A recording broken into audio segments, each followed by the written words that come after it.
60% అమల్లో ఉన్నాయి. శ్రవణ్ కుమార్ గారు, ఈ స్పెక్యులేషన్స్ అన్నిటికీ ప్రధానమైన కారణం ఏంటంటారు? అంటే ఒక పక్క ముఖ్యమంత్రి ఒక నెల రోజుల నుంచి మనం కంటిన్యూస్గా ఈ స్పెక్యులేషన్స్ వింటూనే ఉన్నాం. ఒక ప్రాంతీయ పార్టీ ఒక జాతీయ పార్టీలో మెర్జ్ అవబోతుంది, అసలు అవసరం ఏమొస్తుంది సార్? ఇది మొదటి నుంచి వాళ్ళు నమ్ముకున్నటువంటి సిద్ధాంతం ఏంటంటే ప్రాపగండ. ముందు మైండ్ గేమ్ ఆడడం అని.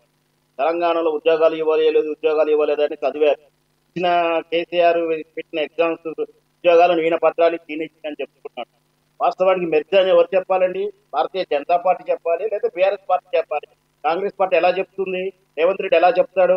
మరి ఆయన ఫోన్ ట్యాపింగ్ చేస్తున్నాడా? ఏం చేస్తున్నాడు? ఆయన మచ్చాల కింద పెట్టినా లేదా సోఫాల కింద దాస్తున్నాడా? బాత్రూమ్ లో కూర్చొని వింటున్నాడా? అది కూడా చెప్పాల్సి వస్తుంది అన్నిటి కూడా. ఎందుకంటే పార్టీలు మెర్జ్ అవ్వడం, మెర్జ్ కాకపోవడం అనేది ఆ పార్టీలు వ్యక్తిగత విషయాలు. వాస్తవానికి ఇక్కడ ఉన్నది పార్టీ కాంగ్రెస్ పార్టీ కాదండి.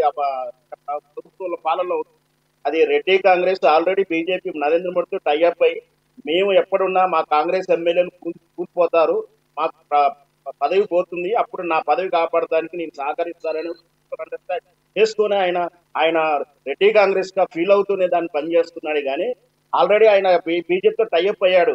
నిన్న ఎంపీ ఎలక్షన్ లో కొండా విశ్వేశ్వరరావు స్పష్టంగా చెప్పాడు కదా, నాకు డమ్మీ అభ్యర్థిని పెట్టబట్టే నేను గెలిచానని. ఎంపీ ఎలక్షన్ లో మేతేరా అని చెప్పి పంచుకుంది వాళ్ళు, అండర్స్టాండ్ ఉంది వాళ్ళు. కానీ ప్రాపగండా మాత్రం బీఆర్ఎస్ చేస్తున్నారు. దానికి ఏంటంటే వాళ్ళు చేసిన తప్పులకు వాళ్ళు అనుభవిస్తున్నట్టుగా మనం భావించాలి.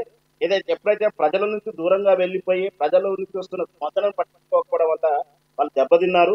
తద్వారా ఇప్పుడు తెలంగాణ సంబంధం రైతులు ఇబ్బంది పడుతున్నారు, సిరిసిల్ల ప్రజలు ఇబ్బంది పడుతున్నారు. ఫీజు రియంబర్స్మెంట్ లేదు ఇంతవరకు. ఫీజు రియంబర్స్మెంట్ కాలేజీ విద్యార్థులకు ఇప్పటికీ రావట్లేవు. వీటిలన్నీ కూడా అన్నిటిని పెండింగ్ పెట్టేసి ఏదో రైతు ముందు ఈ రైతు రుణమాఫీ ముందు తీసుకొచ్చి నిధులన్నీ అక్కడ పెడుతున్నారు మంచిది. కానీ మిగతా అన్ని కూడా ఆగిపోయినాయండి. మిగతా వాటికి ఏ బిల్లులు రావట్లేవు. కేవలం వాళ్ళు రేపు రాబోయే ఎన్నికల్లో స్థానిక సంస్థలు కోసం గెలుపు కోసం ఈ మైండ్ గేమ్ అనేది మొదలు పెట్టారు. అయినా సరే ప్రజలు మాత్రం తెలుస్తున్నది ఎవరికి సపోర్ట్ ఉన్నారు, స్పష్టంగా అర్థమవుతుంది నిన్న పార్లమెంట్ ఎన్నికల ద్వారా. థ్యాంక్ యూ శ్రవణ్ కుమార్ గారు. సంధ్యారెడ్డి గారు, ఫైనల్గా మీరు చెప్పండి. బీఆర్ఎస్ ఏమంటుందంటే ఇది ఒక మైండ్ గేమ్ అంటుంది. ముఖ్యమంత్రి గారు స్వయంగా ఈ